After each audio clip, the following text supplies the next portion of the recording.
This isolated Native American reservation in New Mexico is battling an epidemic of overdose deaths. And it's happening as the country sees nationwide figures rapidly decline. It almost took us apart. Manuel Guerrero lives on the Alamo Navajo Reservation, one of the poorest in the country. In October 2022, his grandson Ambrose Begay died of a fentanyl overdose here, 125 yards from his front door. Ambrose said he felt alone after his father, stepfather, aunts, and friends died during the COVID pandemic. It took terrible things into the family. Whenever he passed, not being angry, not being wanted to argument with the family. The Alamo Navajo Reservation saw a 300% increase in overdose deaths from 2023 to 2024, preliminary data from the reservation's health center shows. But the U.S. saw its largest ever nationwide drop from August 2023 to August 2024, around a 22% decline in overdose deaths, according to preliminary data from the Centers for Disease Control. The Biden administration said that's partly down to the distribution of overdose reversal drug naloxone and more accessible addiction treatment. But the Alamo Navajo say they have been left out, and their younger generations are being hit hardest. Alamo Navajos come under the jurisdiction of numerous authorities: their tribe, the Navajo Nation, the county, state, and country. But sometimes they have difficulty getting support from anywhere. Many tribal members complained of a lack of resources from the Democratic-controlled Navajo Nation and the state of New Mexico. And we're talking resources. Michelle Pauline Abeta is a New Mexico House representative whose constituency includes Alamo. When you visit Alamo, one of the striking things that you'll notice is the isolation of it. When hit with this epidemic, it's become a nightmare where resources have struggled to get to that community. 56% of the population live in poverty. Democratic State House Representative Tara Jaramillo went to school on the reservation, but is not a tribal member. Defeated in the November election by Republican Rebecca Dow, she says basic needs here are not being met. Where are we starting at? We're not starting at, these children really need a strong reading program. That's a good idea. It's an amazing idea. These children don't have food. These children don't have running water. They may not feel safe at night. She says reservation children turn to drugs to deal with generational trauma passed on from 19th century ethnic cleansing, as well as Indian boarding schools, COVID deaths, and parents' addictions. It's the trauma that started everything off. Yeah, when I asked the same thing with all my cousins, like they're on drugs and everything, they say the same thing. It's because of trauma. 31-year-old tribal member Myrion Apachito has left Alamo Navajo, hoping to break his family's cycle of addiction. What my mom would tell me is that it started from her parents giving her traumas is the reason why she started drinking. And because of me doing drugs, because my parents were always never there, and I was the only child that was supporting my little brother. He now lives and works in Taos, New Mexico, where he did 7 months of rehab for his addiction to heroin, meth, and fentanyl. This is where I begin a new life here, and it's like just to stay here and start off fresh from here. Tribal members and advocates told Reuters having police on the reservation would help reverse the trend. There are none right now. They said closer detox and rehabilitation centers that cater to Native Americans were also needed. Some hope change will come under U.S. President Donald Trump after his pre-election promise to stop fentanyl at the U.S.-Mexico border. He won the reservation and surrounding Socorro County in November, the first time in 36 years that the area backed a Republican presidential candidate. But those within the reservation are already taking action. Retiree Cecile Abeta was the Alamo Reservation's last full-time cop, Now a member of its powerful school board, he is trying to set up a detox center and bring in federal and Navajo police to bust dealers. There's got to be a solution to it. There can't be no solution to it because, there has to have an end to it somewhere. Mexico refused a request from President Donald Trump's administration to allow a U.S. military aircraft deporting migrants to land in the country, said U.S. and Mexican officials. On Friday, 2 U.S. military flights and a commercial chartered flight transported about 80 migrants each to Guatemala. But the plan to have a C-17 transport aircraft land in Mexico did not move ahead after the country denied permission. The U.S. State Department and the Pentagon did not immediately respond to requests for comment.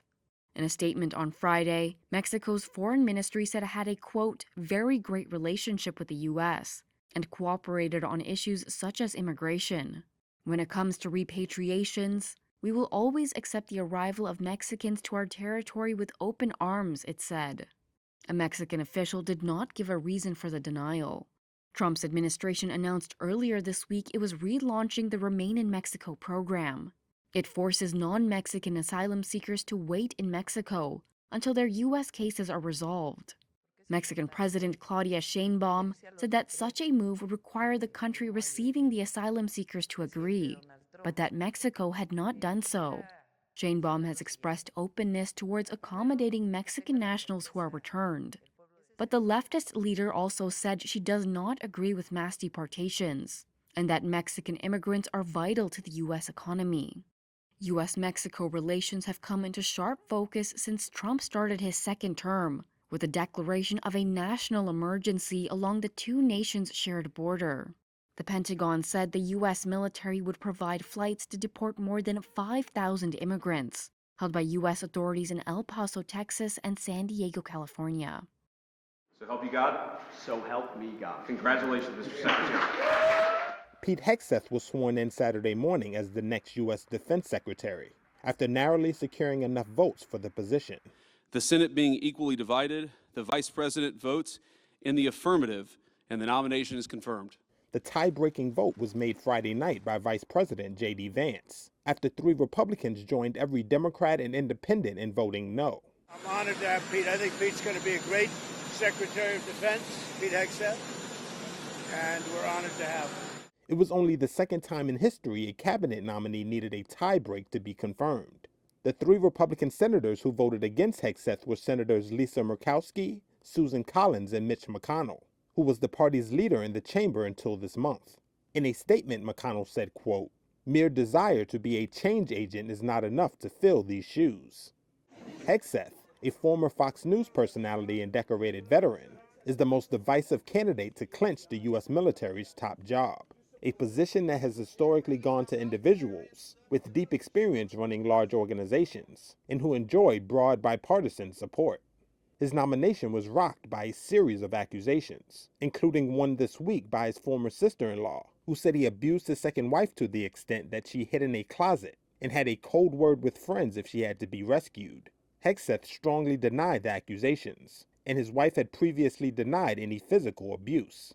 Hegseth will lead 1.3 million active duty service members and the nearly 1 million civilians who work for the U.S. military, which has a nearly $1 trillion annual budget.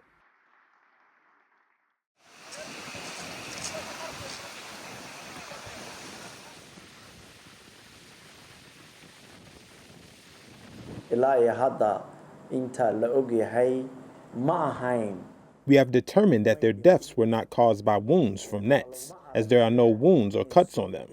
Additionally, we do not believe their deaths were caused by toxins, as we have not observed other species of fish affected offshore. A thorough investigation is ongoing. There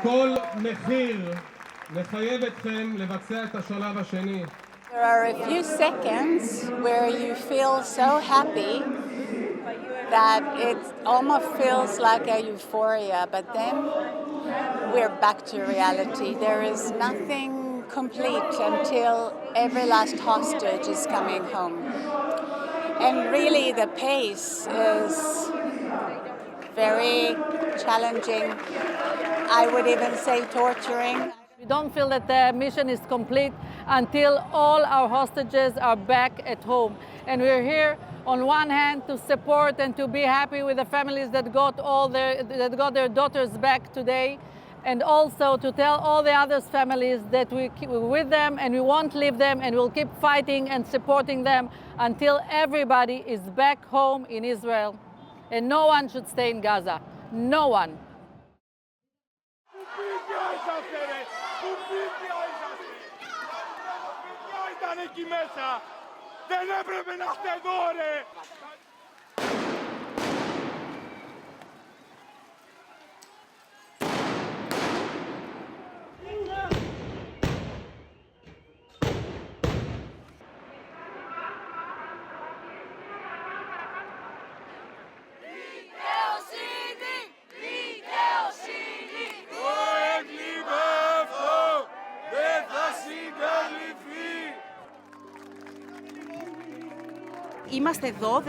We are here and we will not stop until we reach where we need to reach, until those responsible are held accountable, and we can bring some justice to our children and find some peace inside.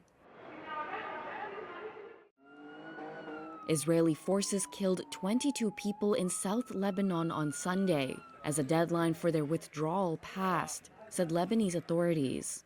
Thousands of people tried to return to their South Lebanon homes on Sunday in defiance of Israeli military orders.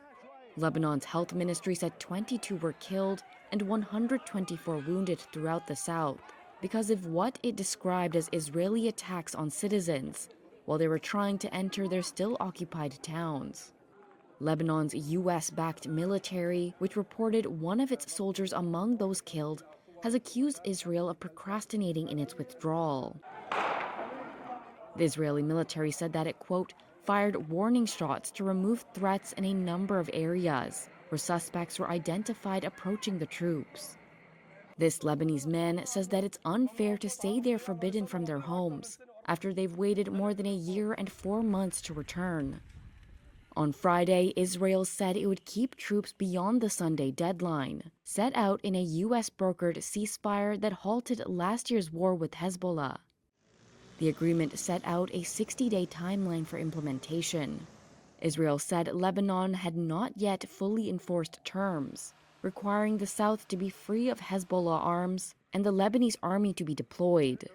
The Hezbollah-Israel conflict was fought in parallel with the Gaza war, and peaked in a major Israeli offensive that uprooted more than 1 million people in Lebanon and left the Iran-backed group badly weakened. An Israeli military spokesperson said the Israeli army would in the near future inform residents of places to which they can return. UN officials in Lebanon said conditions were not yet in place for the safe return of Lebanese citizens to villages near the border. The White House said on Friday that a short, temporary ceasefire extension was urgently needed. Rwandan-backed fighters on Sunday closed in on eastern Congo's largest city of Goma, forcing thousands of civilians to flee, and grounding flights from the local airport as government forces battled to stop the rebels from seizing the city. The rapid advances by the M23 rebel movement have raised fears that the fighting could spill over into a regional war. Bintu Keita is the special representative of the Secretary General in the Democratic Republic of the Congo. Roads are blocked and the airport can no longer be used for evacuation or humanitarian efforts. M23 has declared the airspace over Goma closed. In other words, we are trapped. I call on this council to act now to secure the civilian population, humanitarian aid workers, and all United Nations personnel. So far, 3 UN peacekeepers have been killed, while 7 South African soldiers and 3 from Malawi, serving in a separate Southern African mission, also lost their lives this week, South African and UN authorities said. 3 years into their current insurgency, the rebels, who the United Nations say received backing from neighboring Rwanda, now control more Congolese territory than ever before. France's United Nations ambassador called for Rwanda to withdraw its troops from Congo territory. The The country's permanent representative to the UN, Nicolas de Rivière, spoke on the matter.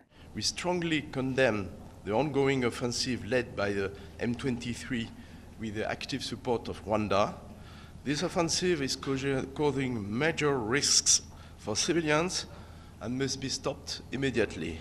Kigali, Rwanda's capital, denies supporting the group. Home to about 1 million people, M23 fighters began moving on the city of Goma earlier this week and have vowed to seize the city.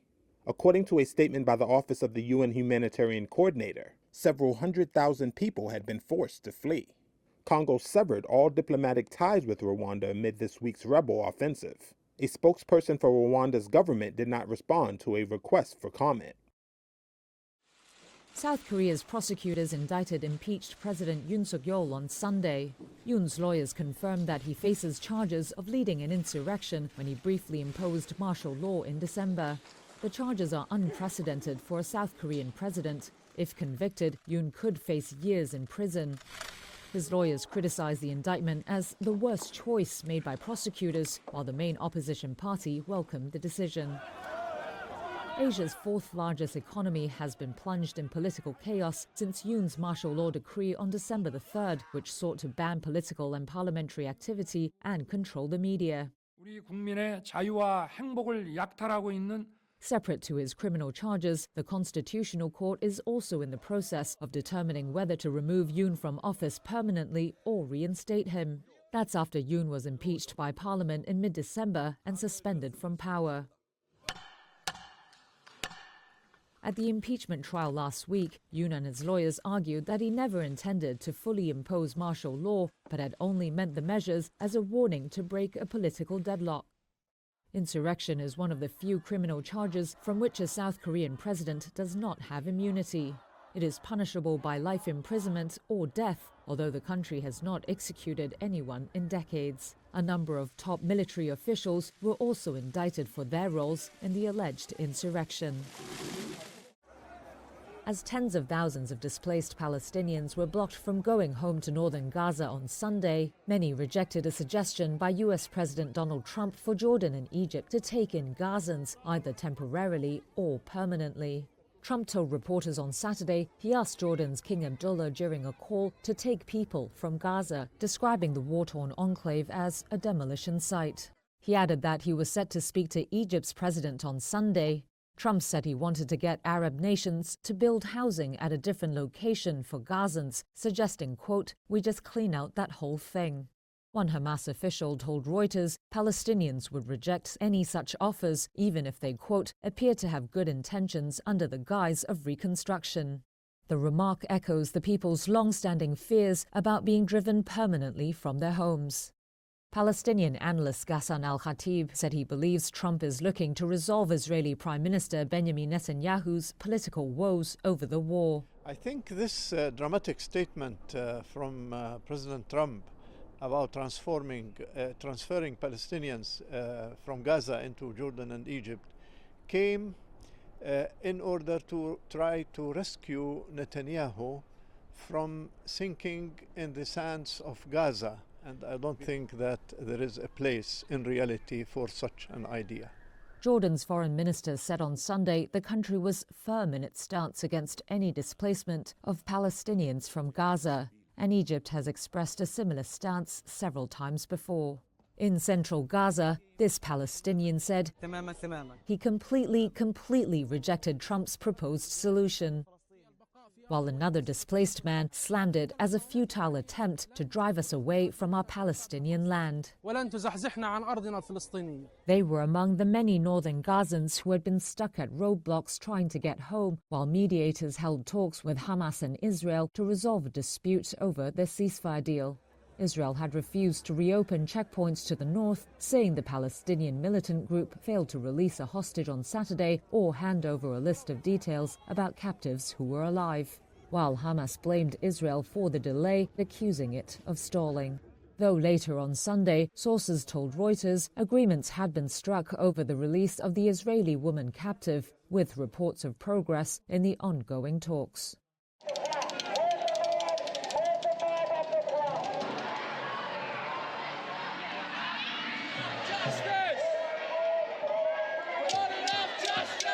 today this means a lot to my people. It's a day that other people celebrate mass genocide, babies being taken from their homes, but to us it's a day of mourning. I'm Aboriginal and my family was stolen generation, and I'm here for my aunts and uncles and my mother and my grandparents. I've come here to show solidarity with the Indigenous people of Australia, the First Nations people.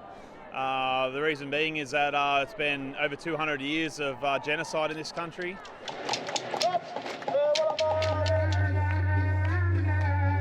It's more than celebrating our culture. It's about everything we've been through as a people, and continuing that on now for our Jarjans, who are essentially going to be, the forefront. They're going to be our leaders.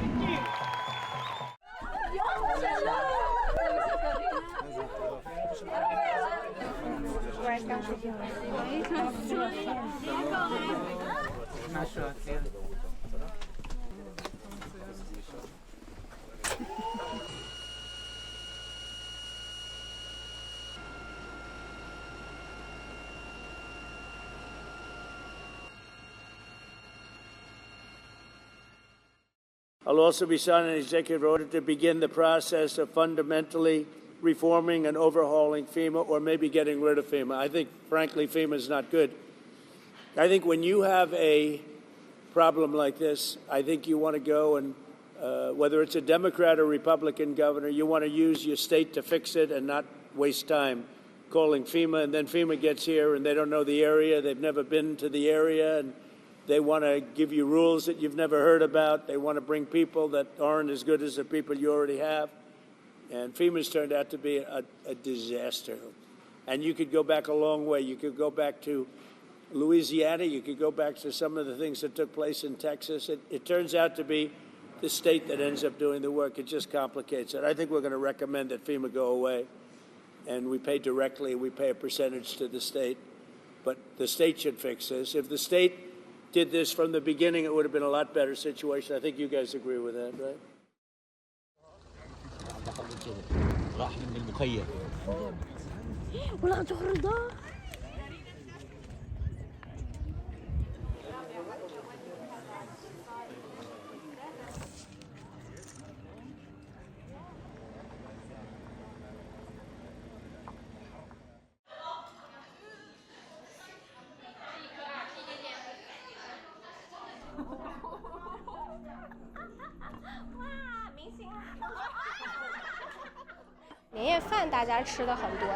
People have eaten a lot of New Year's Eve dinners, but being able to bring your dog along, your furry child, and dine with other dog-loving friends is truly special. The dogs can also enjoy chicken breast. I think this fulfills a very genuine emotional need, so we organized this event.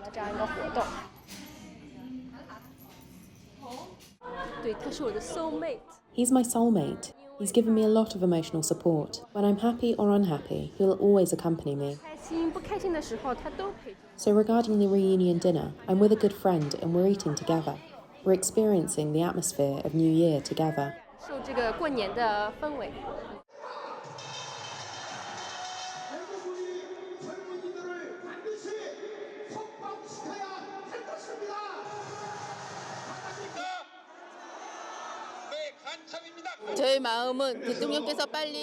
I hope that the president will be released from the detention center quickly and realize liberal democracy.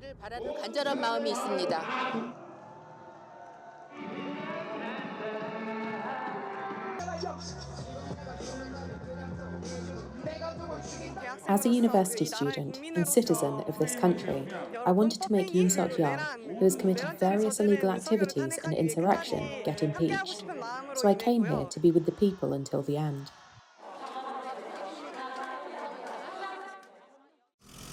One by one, long-range attack drones accelerate down an unlit, abandoned Ukrainian road and take off into the night sky.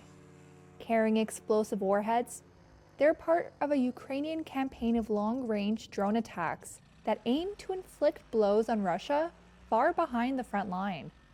The Ukrainian military granted Reuters exclusive access during the launch of the drones, but said the location and date of the strike could not be disclosed for security reasons. The voices of the soldiers are narrated by actors at the request of the military, which reviewed the footage as part of the reporting. We're going to conduct a strategic mission today, says this battalion commander with the call sign Casper. Unfortunately, I can't tell what our target is, but this is a deep strike and it's going to hurt, he says. Much of Ukraine's wartime drone program has been kept secret. It's seen as a way to chip away at Russia's vast military-industrial base, which has been conducting long-range drone attacks on a nightly basis. Kyiv has stepped up its own drone strikes in recent weeks, as U.S. President Donald Trump pushes to halt the nearly 3-year full-scale war. Casper's unit, Ukraine's 14th Unmanned Aerial Systems Regiment, numbers a few hundred people and has its own analysts and engineers. They are focused specifically on long-range strikes. One of the unit's founders, who uses the call sign Fidel, said they had drones that had reached ranges around 1,200 miles during combat missions. I think we did a lot as a state, as a society, and as armed forces. We did it because we had no other choice. And this makes it possible for us to hold on. And God allowing, this can be a game changer. But unmanned systems on their own will not change the course of the war. You still need infantry, which holds everything together. You need artillery, which holds a lot of things together. You need aviation and many, many other things. A hat emblazoned with "Canada is not for sale" has gone viral after U.S. President Donald Trump threatened the country with tariffs and suggested it could become the 51st state. The hat attracted attention after Ontario Premier Doug Ford wore it during a meeting with Prime Minister Justin Trudeau and other premiers to discuss Trump's vow to impose tariffs on imports from Canada. Well, first of all, I'll talk about the hat that I'm wearing. Liam Mooney is the founder of Jack Pine Dynamic Branding, the Ottawa-based design firm behind the hat. He says tens of thousands of orders have been placed. When threats of annexation and threats of crippling tariffs have been uttered in the media or on social media, it felt incumbent upon us to take an action, some sort of small act of patriotism. We're thinking in terms of 25% on Mexico and Canada. Tariffs would cripple Canada's economy and also raise prices of oil and other goods in the U.S. Mooney says the inspiration for the hat came after seeing one of Ford's interviews on Fox News. In the segment, the host suggested to the premier that it would be a, quote, privilege for Canada to join the U.S. Ford responded that Canada is not for sale. And that line sort of set us on to a path where we thought, you know, maybe there's something in the zeitgeist that would resonate with other people. The company's principal creative director, Emma Cochran, says the hat's message has unified Canadians across the political spectrum. Just protecting our national sovereignty and saying we're not for sale. At a baseline, Canadians can agree on that. Hamas released on Friday the names of 4 Israeli female soldiers held as hostages, who are set to be released in the second swap under the ceasefire deal in Gaza. Karina Ariev, Daniela Gilboa, Nama Levy, and Liri Albag would be released on Saturday, the group said. This graphic video was captured when the 4 were taken hostage on October 7th, 2023. Prime Minister Benjamin Netanyahu's office confirmed that the list had been received from the mediators, and the exchange is expected to begin in the afternoon. Israel has agreed to release 50 Palestinian prisoners for every female soldier released, officials have said. That suggests that 200 Palestinian prisoners would be released in return for the 4. Israeli media reported that the list of hostages slated for release was not in line with the original agreement, though it's unclear if that will impact the planned exchange. 3 Israeli women and 90 Palestinian prisoners were exchanged last Sunday, the first swap in more than a year. Israel said 94 Israelis and foreigners remain held in Gaza after the first release. The ceasefire agreement was worked out after months of on-off negotiations, brokered by Qatar and Egypt, and backed by the United States. It has since halted the fighting for the first time since a truce that lasted just a week in November 2023. Celebrations in Israel and in the occupied Palestinian territories on Saturday as hostages were released in keeping with the Gaza ceasefire deal.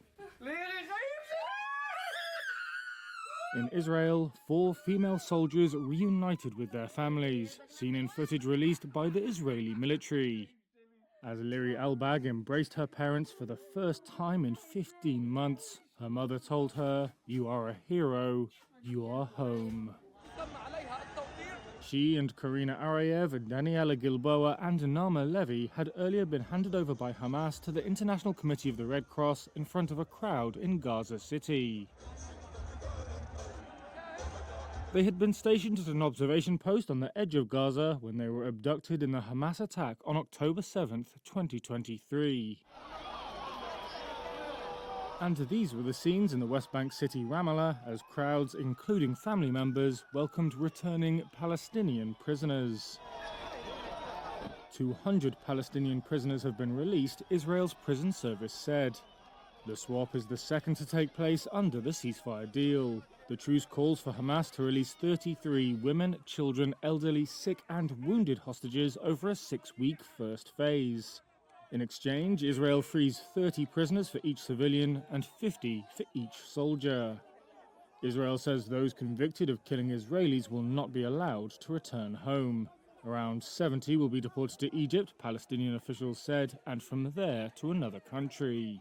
16 were sent to Gaza, with the rest released to the Israeli-occupied West Bank. Joy in Israel over Saturday's release was also clouded by disappointment over a female civilian hostage who was expected to be freed but was not included. Arbel Yehud had been abducted with her boyfriend from their home in Kibbutz near Oz.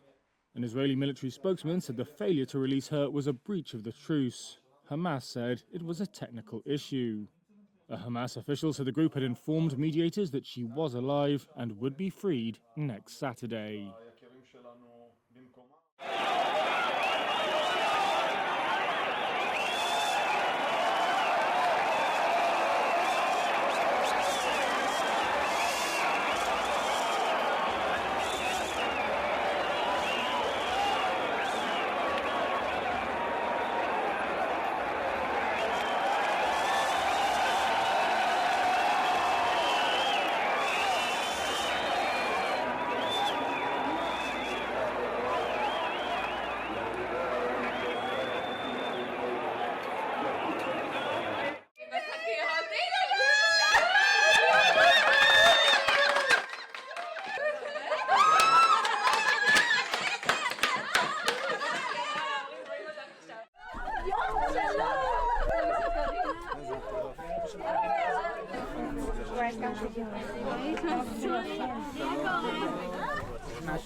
This is the first grocery store to accept hard US currency in Cuba in nearly 2 decades. Open just a few weeks, it's part of the growing use of the dollar in the communist-run country, where just 4 years ago, banks stopped accepting cash deposits in greenbacks. The shop lies in the shadow of a new hotel complex near the sea in Havana's Miramar neighborhood, which is popular with foreign diplomats. William Fernandez, one of the lucky few to have dollars, praised the store. The dollar is always going to circulate here in the whole country. The dollars that come in can be used here because you don't have to be exchanging money to get other products in other ways. Here it is easier to buy, and we get everything here. Cuba's government hopes dollar stores will reap some of the remittances that enter the country and allow it to use that hard cash to underwrite social programs like free healthcare and subsidized food, energy and transportation. Relations between Havana and Washington took a turn for the worse this week, when US President Donald Trump reversed measures brought in by the Biden administration to make it easier for Cuba to acquire dollars. That's likely to make the dollar crunch more severe. Here's economist Omar Evelani. The country has a shortage of foreign currency, and therefore the quickest way to make up for this shortage is to accept dollars again, because the dollars that were already deposited at other times in the banks no longer exist. But the growing availability of goods and services in dollars versus the local peso underscores growing inequality between those with and without access to foreign currency. Odispel Saavedra Hernandez said she receives US dollars from her husband abroad to feed her children. I hope these supermarkets spread throughout the country, but that other people can also have the same benefits as me, because there are people who do not have dollars and cannot acquire the products. Cuban officials have said the partial dollarization that kicked off a year ago is tough medicine, but necessary to fix the island's economy.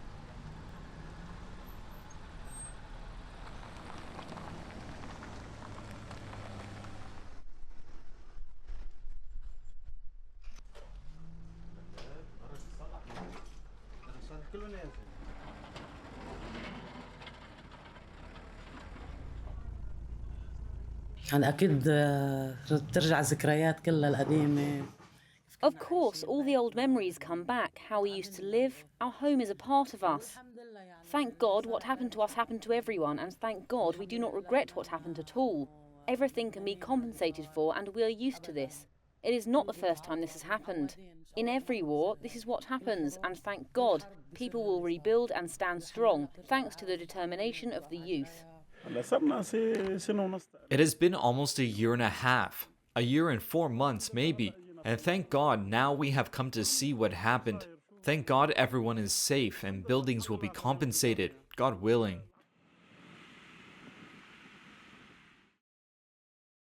The British teenager who killed 3 young girls in the English town of Southport was jailed for at least 52 years on Thursday. 18-year-old Axel Rudy Cabana admitted to killing the girls and stabbing 10 others at a Taylor Swift-themed event last July.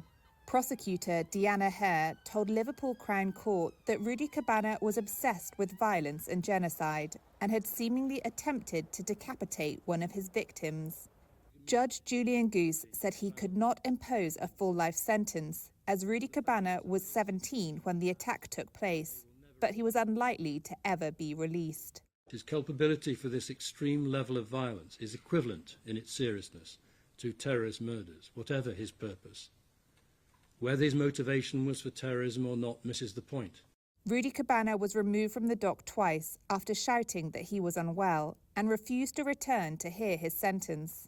He had been diagnosed with autism, but his lawyer said he did not have a mental disorder that explained his actions. Speaking after the sentencing hearing, Detective Chief Inspector Jason Pye welcomed the ruling. Although no outcome at court today could possibly ease the pain and trauma for the victims and their families, I hope that knowing Rudy Cabana will spend a considerable amount of time in prison will at least bring some comfort.